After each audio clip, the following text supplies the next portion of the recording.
Oh, hey guys, how are you doing? I thought I would put my 2 cents in about what I think happened with Donald Trump today. Obviously, he's kind of been arrested and he's handed himself in, and I believe he's facing various charges in 4 different states. I think some of the crimes are, to be honest, a bit silly, and some of them are quite possibly more genuine. For example, I believe in New York, they're still going on about Stormy Daniels being paid off and whatnot. And there's an awful lot of stuff that he's being charged with. I kind of get the feeling they just kind of threw everything at him and hopefully something sticks. Do I think this is kind of politically motivated? Well, I mean, of course it is to some extent. I mean, Donald Trump could be the next president of the United States again. So there are probably half the country who want to stop that happening. And I think they will use nearly any means necessary to achieve that.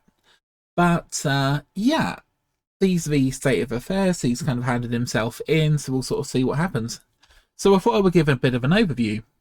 Now, firstly, on YouTube, you can't really criticize the election results, and I think they've lifted some of these restrictions, but you have to be careful about what you say on YouTube because this is the only election in history where you weren't really allowed to speak freely about what you think happened. And I mean, I guess they're trying to control the flow of information here, but I will say I think generally the election result was correct. But I do also think that Donald Trump or any other president has the right to look into the election and to contest it if they think that it's unfair. But ultimately, if it is found to be fair, I think that they should concede.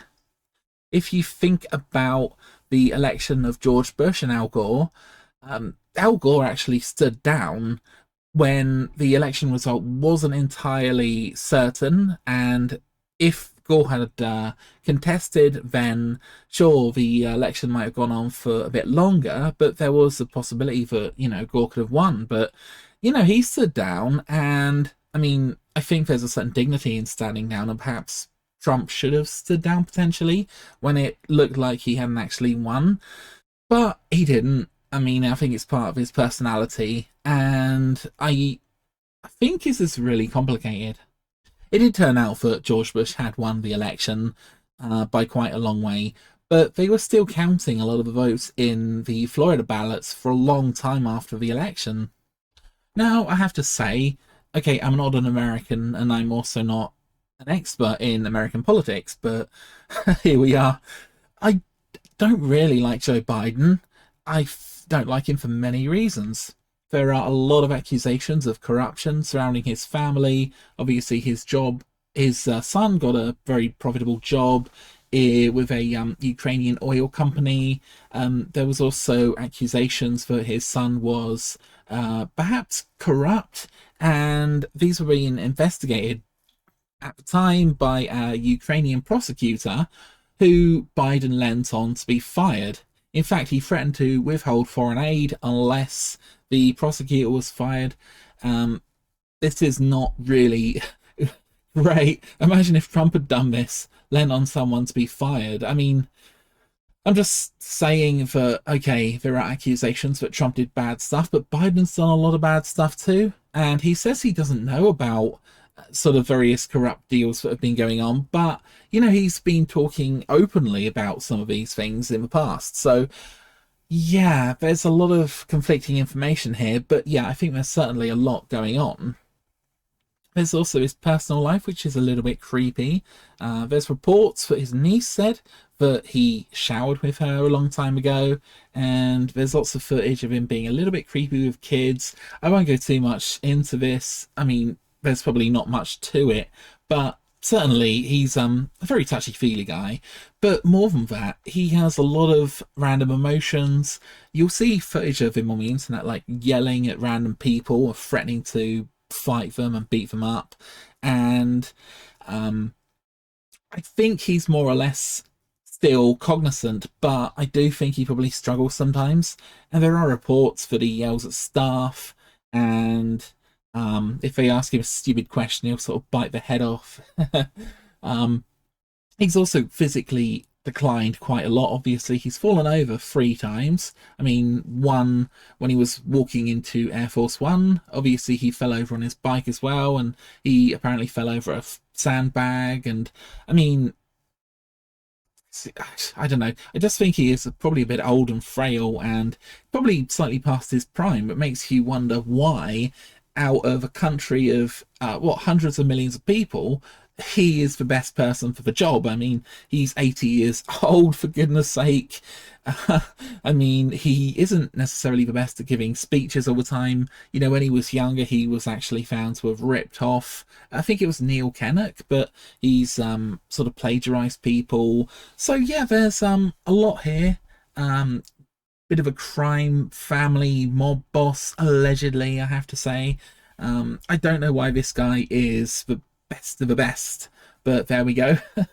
I mean, to be fair, Trump is 77 as well, but Trump seems to be in a pretty good state, and he did also apparently take a cognition test, which he passed with flying colours. And when you listen to Trump speak, he is very impressive. Obviously, this is part of the reason why he is the president. And to be fair, Biden has his moments too, but I don't know. I think the reason why Biden is president is because he was a household brand more than anything else. People knew his name, he was associated with Barack Obama, and I think a lot of people saw him as a sort of nice old grandpa, maybe a safe pair of hands, you know, a sort of nice guy, maybe standing up for the working class. But I don't think he's particularly in control of the United States. There's actually a bit of a conspiracy theory, not saying it's necessarily true, that most of what he does is coordinated by Obama. But yeah, we'll have to leave that there. So, okay, never mind his personal life. What about the American economy? How's it doing? Well, I don't know if you guys have heard of Christian Bale, but he is the trader who predicted the 2008 financial crash, and he's apparently predicted 1.8 billion that the stock market will crash by the end of 2023. And I know we're worded that badly, but you can look it up, guys, if you want to. It does look like there's going to be another massive crash. Apparently, the American credit system has been downgraded recently. So, yeah, it looks like there's possibly going to be another massive economic crash around the corner. And, of course, the problem is with a lot of American debt, it is absolutely unpayable because the debt is based on the assumption that there's going to be economic growth in the future, and I just don't think there's going to be that much economic growth. I mean, if you look at technology, for example, technology is automating more and more and more stuff, so that means fewer jobs, less people paying taxes, more people unemployed, and unemployed people can get inflammation, right? Because they are probably upset and depressed and they feel useless, and then they take pain medication, and then unfortunately the pain medication and whatnot can lead to early deaths. And there's also problems with drugs in America, massive problems. Ridiculous numbers of people are on various legal and illegal drugs, and I don't know which are worse, to be fair. Obviously it depends, but yeah, America's in a horrible state. I mean, a lot of the cities, you see footage of them, and there's just people who I mean, I will say probably Democrat cities, but there are just people who are really, really not in a good way, and their lives are miserable and terrible. And then again, I think there's probably a lot of people who live wonderful lives, and they live in gated communities, and we have private security. And I hate to say this, but more likely Democrat voters are not affected by a lot of poverty and whatnot, because they are kind of too rich to care, almost. I mean, this sounds horrible. It's not just a problem in the United States, it's a problem globally. Money has a horrible way of separating people from the means of production, you know. For people who make your clothing, for example, you've never met them, you don't know their names, you don't know how much they were paid, right? So the last American census actually showed that there had been a reduction in white Americans by 3% since 2010 to 2020. That's approximately 5.1 million people gone. And you might say, well, where have they gone? Well, they're not having kids for a start. Secondly, they're dying off because they're old. And um, like I said, there's a lot of unemployment now. And if a lot of these companies basically get rid of drivers, that's the biggest job in the United States right there. So yeah, there are just so many horrendous problems, and like I say, the debt that America has is massive, and it is largely unpayable. There's another problem we have, and that is the incredibly low birth rates. So birth rates year on year are falling. Looking at the United States, for example, in 2007, the average birth rate per couple was 2 children per woman, which is a small decline because you need about 2.1 children. But in 2021, levels had dropped more than 20%. So you're looking at maybe 1.6 kids per woman, which means you're going to lose a lot of people because remember, you need 2 people to make a baby, right? So you're not going to have very many young people, and you can have a lot of old people, and people do have more medical needs when we get a bit older. So that bodes very badly for the economy as well as the quality of living, because if you have few young people supporting a lot of old people, that means stuff like pensions and benefits and Medicare, Medicaid, whatever. All of these things are going to be diminished because the state is not able to pay what it needs to in order to have these proper services. So yeah, the whole state of America, the whole state of the world, to be fair, is pretty awful, and I don't think Biden's particularly doing much or anything to help this. So okay, we're moving on to Trump now. Whilst I quite like Trump and I think he's quite an impressive guy, I do think that he has a few weaknesses, and one of the weaknesses is building alliances. So most politicians kind of gain power by building consensus between people or groups, and they then use the power of these groups to basically pass legislation and do what they want to do to achieve their ends. And the problem is, Trump isn't particularly good at this. He is no doubt a very, very, very smart guy, very intelligent, but I do think that he overestimates his intelligence sometimes. For example, when he was on TV for hours every day giving out medical advice, I think that was wrong. I mean, I'm not saying you should entirely leave it to the doctors and the experts, because people don't really trust a lot of experts nowadays. But he did sound a bit like he didn't know what he was talking about, because he doesn't, because he's not an expert at everything. And yeah, I mean, I think he just needs to delegate better. He's obviously had issues with beautiful women. We know about these, right? I mean, it's part of who he is, I guess. And he's said a few things in the past which are pretty controversial.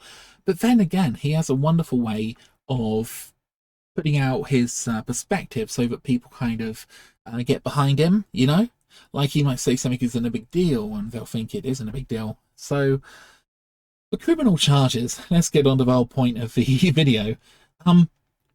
Like I said initially, I think they are throwing everything at the wall to see what sticks to try to get him. And I think probably a lot of this stuff that they're throwing at him might be slightly baseless or inaccurate, and some of it probably is accurate. I mean, I think we'll have to leave it up to the law to decide, but I do think everything should be public, and I do think, a bit like the Amber Heard trial and the Johnny Depp trial, I mean, if they did something like that, that would probably really get great numbers and people would watch it, and I mean, it'd be great entertainment if nothing else. Do I think this is going to stop people voting for him or whatever? Not really. I mean, I think the people who support Trump are still going to support him. People who hate him are still going to hate him. I don't think it's going to really change much in the way of the election result. But what it is going to do, it's going to put dynamite in people's breakfast cereal, right? Because people are going to be like, oh my God, Trump is literally being arrested and persecuted. It's going to give him a lot of momentum and power. And, maybe it will launch his, next election attempt, because I think he will run again. That is, if he doesn't go to prison or whatever. I do have to say, I think it's a really sad state of affairs in America where a former president of the United States is basically on trial because, these people are meant to be like a bit beyond that. They're meant to be the best and the brightest and the most decent people. And like I say, obviously there's political motivation behind some of these accusations. I can't necessarily say if they're all politically motivated, but certainly some of them will be because Trump, quite frankly, drives people mad. I mean, Trump derangement syndrome is very, very, very real. I do think a lot of Trump supporters don't really trust the media, but that's because the media has had an incredible bias against Trump. I mean, let's face it, if they publish a story saying terrible things about Trump, they got lots of money, lots of clicks, lots of attention. They loved Trump. People watched CNN just to see the coverage on Trump, and literally when Trump went out of office, a lot of that viewing figures went away. So yeah, people got paid a lot of money for attacking Trump, basically. Um, and okay, some of it was absolutely fair. Some of the coverage was clearly biased, but then again, in America, there's bias on both sides, right? I've watched plenty of Tucker Carlson episodes, and I have to say, even though I think Tucker Carlson is a pretty good guy, and he kind of says what he thinks, there is a bit of political bias on both sides, a bit of spin. I guess it's to be expected. You have to probably watch all sides of the argument to get a good view of what's happening. All the stuff about Trump holding illegal documents and whatnot, well, as far as I can tell, he complied as best he could with the authorities. But then again, Biden and Hillary also held illegal documents, and it's a bit of a double standard, isn't it? Because they're not being prosecuted or convicted yet. But who knows? um, Ultimately, I think we need to leave it to the judges to decide, and if everything is public, at least people can kind of see that there's not too much bias. But yeah, very sad state in America. The problem is, democracy is based on the idea that if you lose the election, you will not be prosecuted or persecuted, right? That's the whole point of democracy, but you can hand over power and nothing bad is going to happen to you. Now, to use the example of President Putin of Russia, if he stepped down, right, and someone took over, there is a very distinct possibility that Mr. Putin wouldn't be around very long. And Putin knows this, and I'm sure the same is true in a lot of other countries. So they cling on to power as long as they possibly can because they know otherwise they will be persecuted, maybe arrested, maybe lose their lives. So yeah, this is very, very sad for democracy generally and for America. But then again, I have to say, if Donald Trump has committed crimes, then he should be held accountable for these crimes, and I think he will be. Do I think he'll be found guilty on some of the charges? Probably, and simply because there are so many of them, I've lost count. He's been prosecuted in 4 different states for different reasons. Apparently there are 13 different issues which are kind of outstanding at the moment and are being reviewed. And there are a lot of people who hate Trump who would very, very much like to take him out. So we'll have to see. Interesting times anyway. I hope this has been of some interest. If it has been, let me know. Because obviously these long form videos are pretty unusual. I don't normally do them. I certainly think the people who really support Trump, I think this is going to galvanize them. Like I said, it's going to really get them out on the streets, because they will feel that Trump has wrongly been arrested, and other people will think, yes, this is the best thing that's ever happened because they absolutely pathologically hate Trump. I'm sure we all know people like that, right? I've seen people who are just totally unreasonable. Even people who say that they, for example, follow reason and science, who go completely bananas if you talk about Trump. Anyway, I think to sum it all up, America really has 2 different worldviews. They almost speak 2 different languages, literally 2 different languages. There's the language of the elite Democrats, which is not even understandable to most Americans. And there's also the sort of language of, I don't know, the working class, the middle class, the Trump supporters, the Republicans. It's very, very different, and they use language in very different ways, but it's almost like America's two different countries. I mean, I just hope that whoever wins, they can sort out a lot of the problems. And yeah, I mean, let's get some fresh blood into America, you know? I mean, I don't see why America is run by really, really old people. I mean, Donald Trump, Joe Biden, Nancy Pelosi, and who was that guy who possibly had a mini stroke the other day? There just seems to be a lot of older people, you know? It's almost like a geriocracy. Maybe just stand aside. Sometimes, you know, you don't have to sort of serve until you die, if you know what I mean. Of course, we can't really talk about that too much, yeah, with Hillary and whatnot, but yeah, I'll leave it there, guys. Anyway, what I would say is look at the mainstream media, look at the alternative media, try to look at both sides of any debate, and try to stay informed as possible. And I think that's probably the best course to get the best view, I guess. Anyway, guys, thank you very much, and I will speak to you soon.